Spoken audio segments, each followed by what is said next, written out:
Développée initialement dans le secteur de l'hôtellerie, du tourisme et des loisirs, la notion d'expérience client concerne aujourd'hui l'ensemble des services, y compris les services non marchands et les services publics.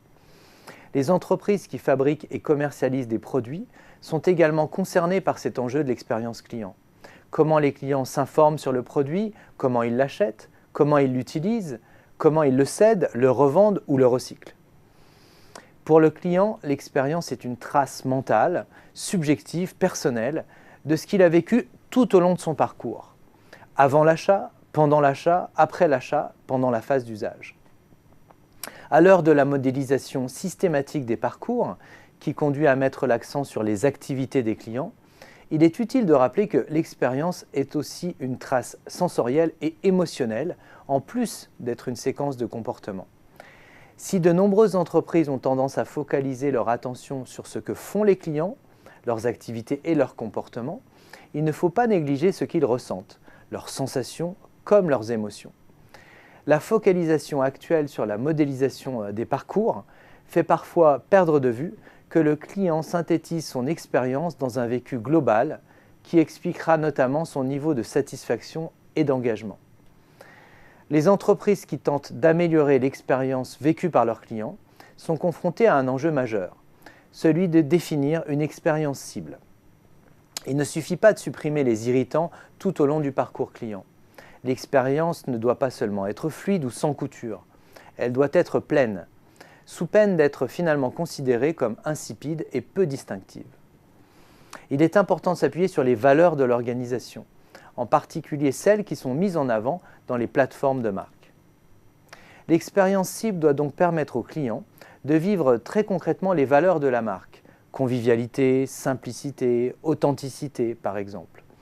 Bien souvent, l'expérience client est définie hors sol, pensée comme unique, spéciale ou différente, sans s'enraciner dans les valeurs de la marque. Ceci conduit à un double écueil. D'une part, les promesses de la marque ne sont pas tangibles. Elles restent dans le domaine du discours, de l'annonce. D'autre part, l'expérience client ne permet pas de nourrir les valeurs de la marque au quotidien.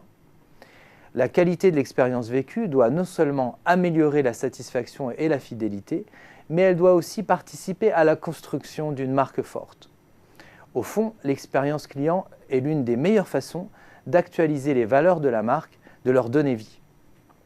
Cette convergence entre les valeurs de la marque et l'expérience vécue est un gage de cohérence, d'autant plus nécessaire que l'entreprise utilise de multiples canaux de communication et de commercialisation.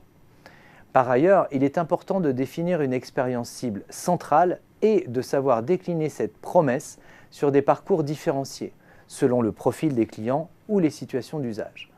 Par exemple, si la promesse expérientielle s'appuie sur des valeurs d'authenticité, il faudra décliner cette promesse selon l'âge, l'authenticité pouvant signifier des choses très différentes pour des clients de 25 ou de 45 ans.